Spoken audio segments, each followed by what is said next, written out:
los temas que tienen que ver con, no con nuestro país, pero sí con el medio ambiente, porque sigue habiendo trascendidos en cuanto a los incendios y las consecuencias de los incendios en Australia, donde ya hay, bueno, se habla de numerosos millones, podríamos decir, de especies muertas, bueno, entre otras tantas consecuencias de este incendio forestal en Australia. Para hablar de este tema estamos en comunicación con Ezequiel Tramper, periodista que nos habla desde allí. ¿Qué tal, Ezequiel? ¿Cómo te va?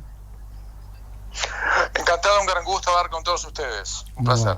Un placer para nosotros también recibirte. Bueno, contanos cómo estás viviendo vos esto que se ha dado, creo, el peor incendio, dicen algunos, el peor incendio forestal en la historia de este país. Los incendios en Australia son muy comunes. Tenemos incendios forestales todos los años. Esta vez empezaron un poco más temprano, empezaron a la hora de septiembre y con mayor intensidad por las condiciones climáticas, porque el tiempo se presentó muy seco, con bastante calor y con mucho viento. O sea, una trifecta de factores que hicieron que era mucho más difícil paliar los incendios.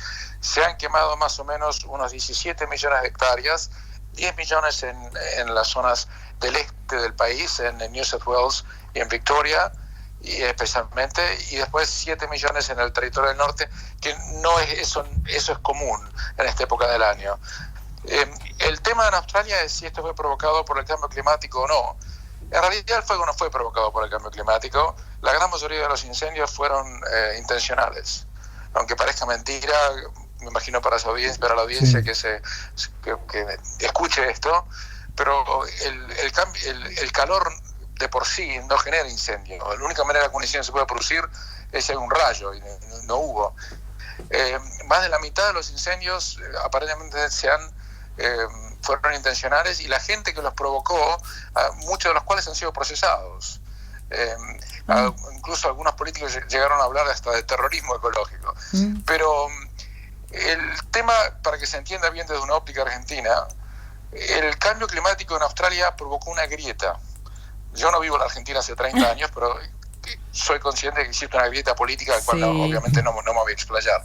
Pero la misma grieta que existe en la Argentina sobre temas políticos, existe en Australia sobre el tema del cambio climático. A punto tal que la elección federal del mayo del año pasado fue catalogada como de Climate Change Election, la elección del cambio climático. El partido de oposición, el Partido Laborista, quería adoptar medidas extremas para paliar el cambio climático en Australia, reduciendo los gases contaminantes, y el partido del gobierno, que según todas las encuestas iba a perder por paliza la última elección, no había una sola encuesta que le daba a favor, decía que todo tenía que seguir igual, porque en realidad el cambio climático no era el tema central para Australia, porque Australia es un país exportador de minerales, y gracias a eso es el país tan rico como es. Y la elección se decidió a favor del gobierno conservador liderado por Scott Morrison, y el país sigue dividido por eso. Entonces, lo que ha pasado dentro de Australia es que se ha utilizado la tragedia de los incendios, donde han perecido entre 28 y 30 personas, no se sabe exactamente el número, porque hubo muertes que no se sabe si pueden ser atribuibles al incendio o no tienen que ver con el incendio. Se está aprovechando esa tragedia para introducir a Australia o reintroducir y volver a pelear lo que fue el tema de la elección pasada. Y eso es lo que está pasando en este momento dentro del país. El tema de los incendios, para serles muy sincero, ya ha dejado de ser tapa principal de los diarios en todos los matutinos. Se está menguando, y acaba de haber una tormenta de lluvia muy importante en Melbourne, donde la temperatura bajó 19 grados y hubo, bueno, que fue un alivio, obviamente, cayó muchísima agua, y eso está ayudando, obviamente, a paliar los incendios forestales. Pero se tienen que entender que esto es un problema en Australia que se ha exagerado mucho, no por la tragedia, que de por sí es terrible, sino que es un tema muy, pero muy político del país. Ezequiel, en Brasil ocurrió algo similar, ¿no? Se han quemado hectáreas, y muchas, de la Amazonia para emprendimientos inmobiliarios, dicen. ¿Cuál sería el motivo por el cual se ha ocasionado este incendio? ¿Cuál es el motivo que está detrás de esto, Ezequiel? No hay ningún motivo económico. Los pirómanos, arsonists, como se dice en inglés, que provocan los incendios lo hacen porque son enfermos mentales. No hay ninguna motivación económica. Eso está descartado y no lo plantea nadie. En Australia existe el debate de que si Australia tiene que cortar más sus emisiones. Si uno lo mira desde el punto de vista global, Australia emite menos del 1.4% de todas las emisiones globales. Y como sabemos, el planeta es uno solo, no hay inmigración o aduana cuando el aire pasa de un país al otro. Si Australia desapareciera, la temperatura del mundo no cambiaría en 1 grado. El primer ministro Scott Morrison dio una entrevista hace 24 o 48 horas, donde dijo que si Australia cerrara todas sus usinas de carbón, lo que se ahorraría en contaminación, China lo produciría en 9 días. De manera tal que no hay nada que Australia pueda hacer para cambiar las condiciones climáticas, si es que el cambio climático fue el que causó el tema de los incendios.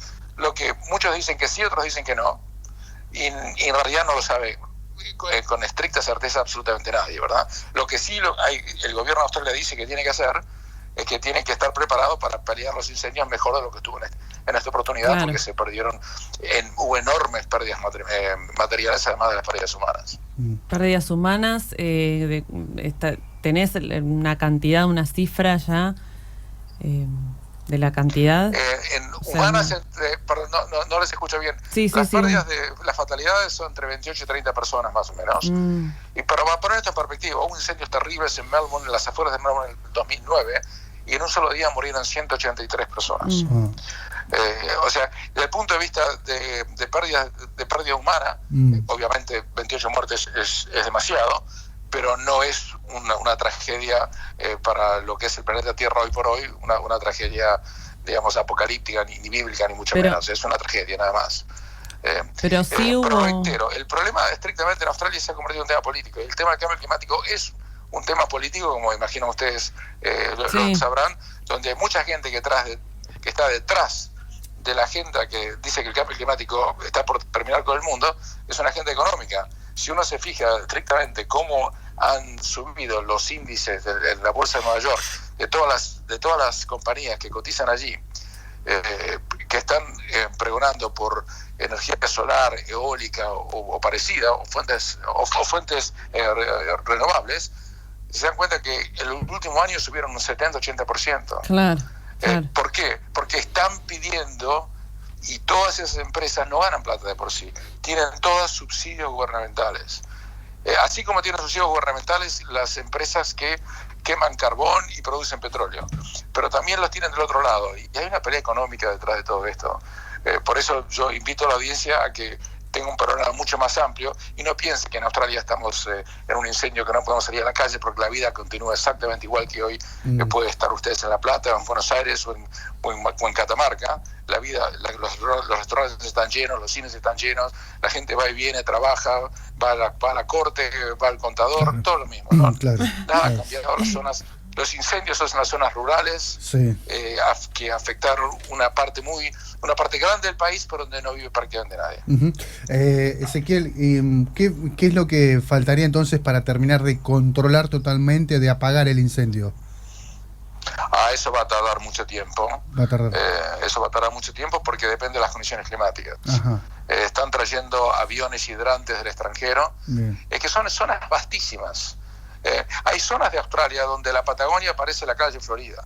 Uno puede manejar 700 kilómetros y no va a encontrar una sola estación de servicio ni a nadie.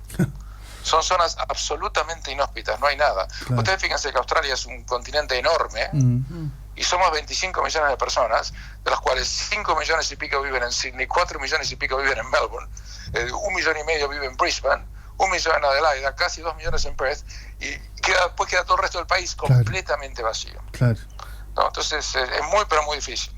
Ezequiel, esto vos decías, la vida sigue, las personas se mueven, consumen, van, vienen, pero ¿qué pasa y esto por ahí un especialista, ¿no?, en medio ambiente lo debería decir, pero seguramente va a traer alguna consecuencia a mediano o largo plazo en cuanto al clima allí también, ¿no?, esto de los incendios? ¿Una consecuencia en qué sentido? No entiendo la pregunta. No, consecuencia en el sentido de de por ahí ustedes tener otro clima distinto o en algún momento, digamos, más temperaturas o menos temperaturas que las habituales, ¿entienden? La temperatura ha sido... Mire, les voy a ser muy sincero. Yo vivo en Sydney, muy cerca de la playa, y voy a la playa en verano. En Australia la temperatura, dicen que según el servicio meteorológico tuvimos el año más caluroso de la historia. Yo, viviendo en Sydney como un ciudadano normal, ya no lo he sentido para nada, y tuve mucho menos días de playa que tuve habitualmente, con temperaturas mucho más frescas de las que tuve generalmente en esta época del año, en años anteriores. La temperatura en Australia no ha variado desde el punto de vista material que pueda afectar la vida de la gente en nada. Lo que sí afectó fue en las zonas rurales, porque hizo muchísimo calor en lugares inhabitados donde no se podía controlar los incendios. Pero la vida en Australia, para el australiano normal, no ha cambiado ni va a cambiar por esto en absolutamente nada. Hoy en día hay una gran histeria en Australia porque obviamente esto tuvo una cobertura global muy pero muy grande. Y lo que pasó es que el humo en las ciudades más importantes como en Sydney, Melbourne y Brisbane realmente era estremecedor. Una mañana, hace unos días, me levanté, salí al balcón, yo vivo en un piso 18, salí al balcón y no veía nada. Y no era bruma, no era niebla, era humo. Claro. Yo no podía oler el olor a quemado. Eso sí, realmente provocó escozor. Pero ya pasó. O sea, pasó en Melbourne hace 2 días, hubo que suspender un par de partidos de tenis y demás, como seguramente sabrán, pero ya hoy el aire está aclarado y va a pasar. El tema es qué va a hacer Australia en materia de cambio climático, y ese es el debate, pero es un debate estrictamente político. Como ustedes tienen en la Argentina con el K, no K o anti-K o lo que fuese. Bueno, acá lo tenemos, en Australia es lo mismo, pero con el cambio climático. La gente hay grupos que están absolutamente fanatizados y son fundamentalistas, y otros que están completamente en contra del cambio climático, y otros como yo que son agnósticos o escépticos y miran la evidencia. La evidencia es que tenemos quizás un clima más seco, un poco más caluroso, pero es como cuando uno se enferma. Cuando uno se enferma, uno tiene una enfermedad, uno no quiere contentarse en cómo se la pescó, sino que tiene que curarse. Y Australia tiene que tomar las medidas para que, si vuelven estos incendios, estemos mejor preparados para lidiar con ellos que lo que estuvimos hasta ahora. Muy bien. Bueno, aprovechamos, Ezequiel, para preguntarte, bueno, cómo hace mucho tiempo que estás viviendo ahí, pero digo, ya estás trabajando, digamos, trabajás de esto, contanos un poquito de tu vida. Bueno, cuando yo me fui a la Argentina, a la oficina de presidente, mi estimado, yo tengo 60 años, me fui pero muy joven, y soy abogado en Australia, en Nueva Zelanda, y trabajé de abogado, en profesión de abogado desde que llegué. Tengo un programa de radio en Radio Austral, que sin falsa modestia, es el programa de más audiencia en castellano del país. Qué bueno. Y lo hago hace 20 años. Pero yo trabajo de abogado en Australia. Me recibí de abogado hice el Colegio Nacional de Buenos Aires, me recibí en la UBA como abogado, pero estuve un año nada más en la Argentina.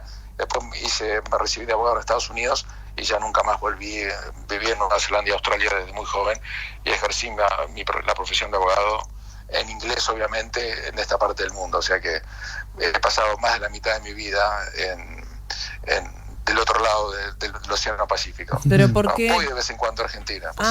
Venís de vez en cuando, pero digo, ¿qué te hace esta elección, ¿no? de vivir y de permanecer tanto tiempo también, ¿no? De no regresar, que digamos, si podemos saber, digamos, son motivos. Pero yo me fui de la Argentina por una razón muy pero muy puntual. Pensé en ese momento, pero no deseo ofender a nadie, la opinión que yo tuve en ese momento, que Argentina no me iba a dar las oportunidades profesionales y de calidad de vida que yo quería tener. Y esa fue la razón. No fui ni por ninguna razón política o sentimental. Fue una razón eminentemente práctica. Los salarios en la Argentina son muy bajos. Y yo me acuerdo cuando me había recibido de abogado, después de haber terminado la carrera en Estados Unidos, pasé unos meses en la Argentina y un estudio jurídico argentino importante me ofreció un trabajo.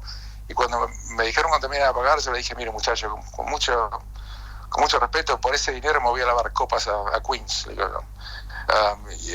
Y así que me fui, y mi primer salario hace 30 y pico de años, cuando yo me fui de Argentina, eran $50.000 por año. Mi primer salario, hace más de 30 y pico de años. Y ese mismo salario hoy sería el doble. Y en la Argentina no había nadie que me podía pagar eso. Y yo ahora tengo mi propio estudio, hice una carrera profesional acá y ya ni me acuerdo de Argentina en ese sentido.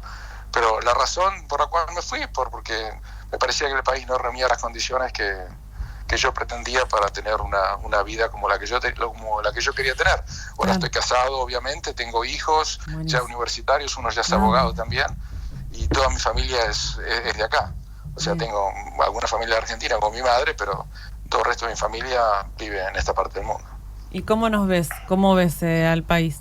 Ya no ya es la última. El panorama creo que es oscurísimo para los argentinos. Y no porque haya ganado el último gobierno de Fernández, ni mucho menos. El gobierno de Macri fue calamitoso también, y creo que hay una enorme confusión ideológica acerca de cómo hay que manejar una sociedad, una economía y demás. Las cosas que leo, las reformas impositivas que he leído, me parecen que son espantacapitales, espantainversores, y van a espantar a muchos muchachos que tenían mi edad cuando yo me fui hace 30 años, en un número mayor del que se produjo en ese momento. Es como yo lo veo, quizás yo me equivoque, y es un poco atrevido de mi parte de hablar de Argentina no viviendo allí hace tanto tiempo. No, pero está buena la visión. Ejerzo el periodismo, estoy informado, y es lo que pienso. No puede ser que pongan impuestos a los bienes personales al nivel que pusieron. Me parece que es un disparate absoluto económico. En Australia, por ejemplo, el impuesto a los bienes personales ni siquiera existe. Y bueno, están invitando a la gente que tiene dinero que se vaya. Es prácticamente diciéndole, tómensela porque aquí los vamos a esquilmar. Y es lo que están haciendo. Y así es imposible reactivar una economía. O sea, están haciendo todo al revés de lo que se hace en Australia para reactivar la economía. Aquí tratamos de bajar los impuestos de alguna manera para poder fomentar la producción y la inversión, a punto tal que más del 50% de las... Yo me dedico al derecho corporativo. Más allá que el 50% de las compañías, por ejemplo, que invierten en la bolsa en Australia, son extranjeras. Y tenemos una amplia legislación para fomentar la inversión extranjera. Y en Argentina, ¿quién va a poner un solo dólar cuando tienen cepo, dólar blue, dólar gris, dólar esto? Es imposible. O sea, eso no pasa en ningún lugar del mundo. Pero claro, discúlpenme, quizás me esté excediendo porque yo no vivo ahí. No. Pero cuando leo lo que están haciendo, yo no sé cuál será la opinión política de ustedes, y discúlpenme si hablo fuera de libreto, pero me han preguntado y es lo que yo pienso. Bueno, Ezequiel, muchísimas gracias. Ha sido un placer hablar con vos. Esperemos que bueno, sigamos en contacto y tenerte nuevamente, y no por un motivo así como el del incendio, pero realmente muy enriquecedor el testimonio. Gracias. Muy amable, muchas gracias, Ezequiel. Un placer para todos, un saludo. Gracias, un abrazo. Ezequiel Tramper, periodista, él ya radicado en Australia, ya viviendo desde hace muchos años, analizaba lo que deja este gran incendio, uno de los mayores en la historia de este país. Y bueno, y haciendo un análisis un poquito más, digamos, objetivo, saliendo de lo que es la postal de la foto del humo, sino poniéndolo más en contexto político. Claro que sí.